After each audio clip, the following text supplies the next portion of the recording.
जय हिंद साथियों। उम्मीद है आपकी पढ़ाई अच्छी चल रही होगी। चलिए आज हम हिंदी के सेकंड क्लास को देखते हैं और आज की क्लास में हम पढ़ेंगे स्वर। और जो पहली क्लास मैंने पढ़ा चुके हैं उसमें वर्ड पढ़ा चुके हैं, आप उसमें डिस्कशन में जाके लिंक के नीचे मैं दी हूं, उसको आप दे सकते हैं। चलिए आज हम स्वर को देखते हैं।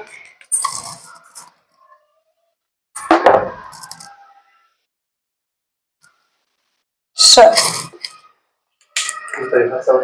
रुक जाइए, पहले इसको हम यहाँ हेडिंग कर लेते हैं। स्वर,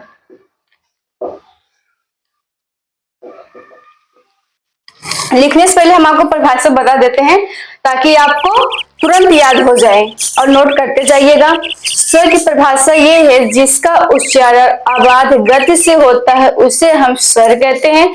या आवाज को हम कह सकते हैं बिना बांधा का हो, उसे हम स्वर कहते हैं। जो स्वतंत्र रूप से बोले जाए उसे हम स्वर कहते हैं। और इन स्वर की संख्या होती है 11 और 11 कौन सी होती है इसको हम देखते हैं। चलिए देखते हैं परिभाषा। जिसका उच्चारण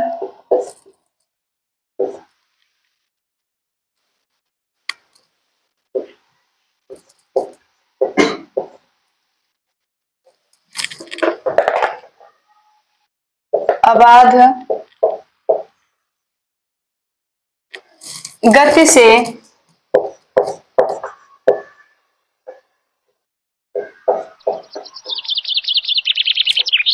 गति से होता है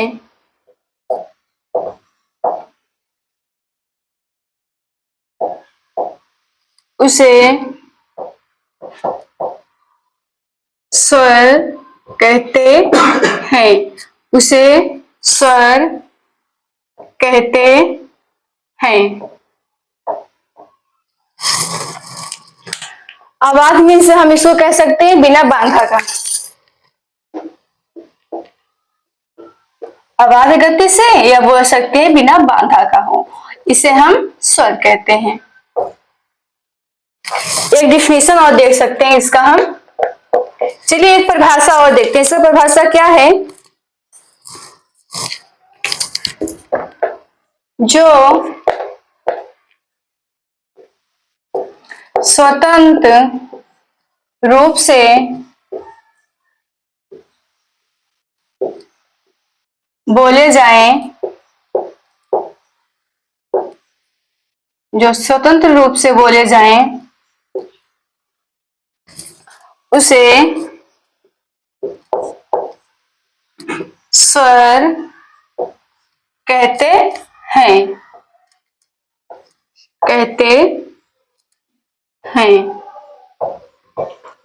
एक बार इसको हम फिर से रिवीजन कर लेते हैं ताकि आप लोगों को याद भी हो जाएगा।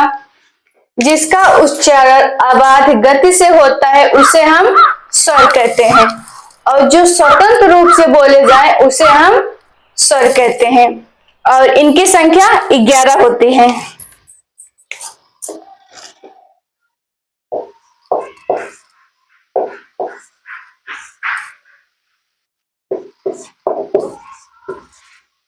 इनकी संख्या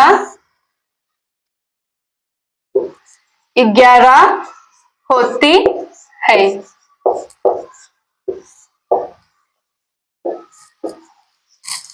इनकी संख्या 11 होती है। 11 कौन सी होती है इसको हम देखते हैं। इसको अंडरलाइन ताकि आप लोगों को दिखेगा ये 11 होती है। चलिए 11 कौन सी होती है इसको हम देख लेते हैं।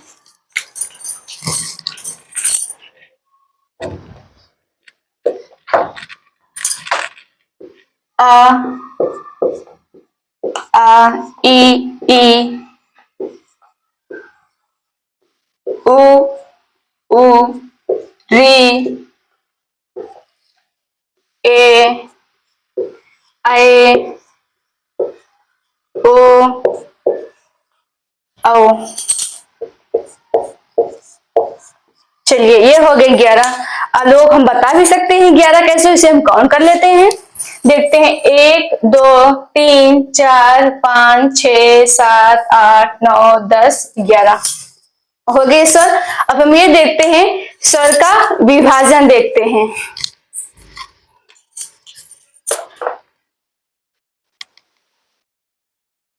स्वर का विभाजन।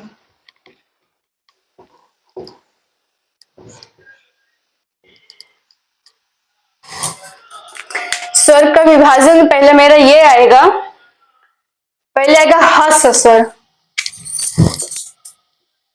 उसको हम बोलते हैं हास्य स्वर।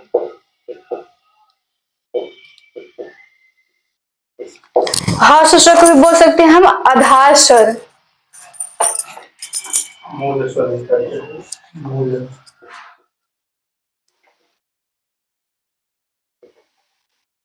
और इसे को हम मूल स्वर भी कहते हैं।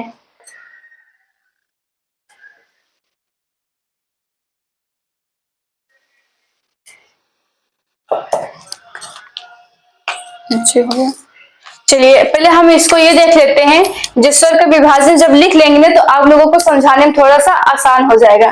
पहले हम इसको यहाँ नोट कर लेते हैं, फिर सुबह समझाते हैं आपको। अ इ उ री ए ऐ ओ ओ।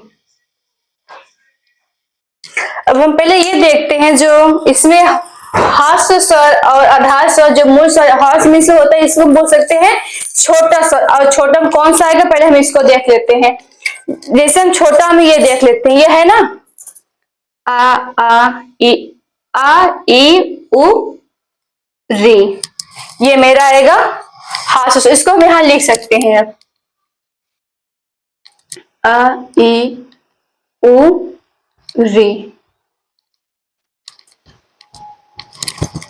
राइट। अब हम इसको ये देखते हैं, हास्य स्वर हो गया। अब हम यहाँ लिखते हैं दीर्घ स्वर।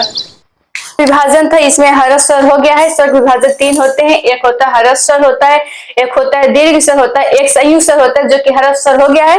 अब हम दीर्घ स्वर को देखते हैं, पहले यहाँ नंबरिंग डाल देते हैं। ये आएगा पहला हर्ष स्वर में आ जाएगा। अब दूसरा हम देखते हैं दीर्घ स्वर को।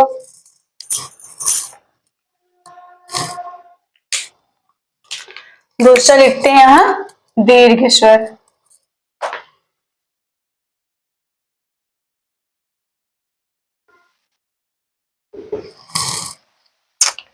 दीर्घ में जैसे हमने आपको ये बता दिया था, इसमें पहले हर्ष में से छोटा में आएगा तो दीर्घ में बड़ा ये इतना आएगा। यहाँ हम लिख लेते हैं, तब समझ में आएगा आप लोगों को।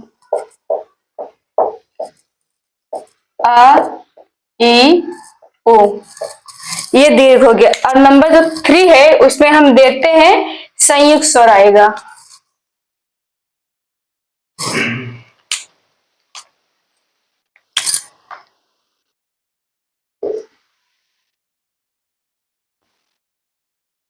संयुक्त स्वर, जैसे आप लोगों को आसानी से समझ में आ गया होगा। हर्ष में ये छोटा आएगा और जो दीर्घ वाला है, दीर्घ में ये बड़ा वाला हो गया। अब बच्चा मेरा संयुक्त स्वर, जो संयुक्त स्वर में यही इतना है, इसको हम संयुक्त स्वर में लिख लेते हैं। चलिए इसको हम यहाँ लिखते हैं ए ओ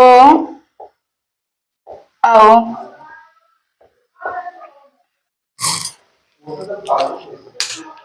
संयुक्त भी हो गया। और जैसे नंबर 4 को हम देख लेते हैं, एक होता है प्लुस, जो कि हिंदी में नहीं है, ये इसे हिंदी माना ही नहीं गया, ये संस्कृत में। फिर इसको हम चलिए देख लेते हैं। इसको हम बोलते हैं प्लुस स्वर।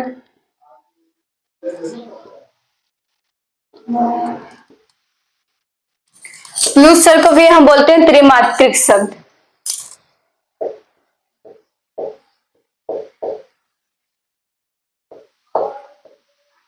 त्रिमात्रिक स्वर,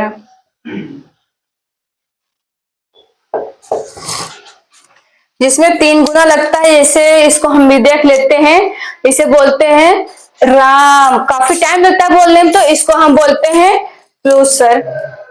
और जैसे बोलते हैं ओम, काफी टाइम लगा ओम बोलने में, तो जिसमें काफी टाइम लगता है बोलने, उसको हम प्लुस स्वर बोलते हैं। चलिए देख लेते हैं। ओम को हम ऐसे भी लिख दे, ऐसे भी देखो, ऐसे भी कहीं कहीं लिखा जाता है ओम। चलिए, आज का क्लास कैसे लगा आपको कमेंट करके जो बताइएगा, क्लास को शेयर कर दीजिएगा। कल देखेंगे, कल के क्लास में हम देखेंगे व्यंजन। आज स्वर भी हो गया, कल व्यंजन देखते हैं।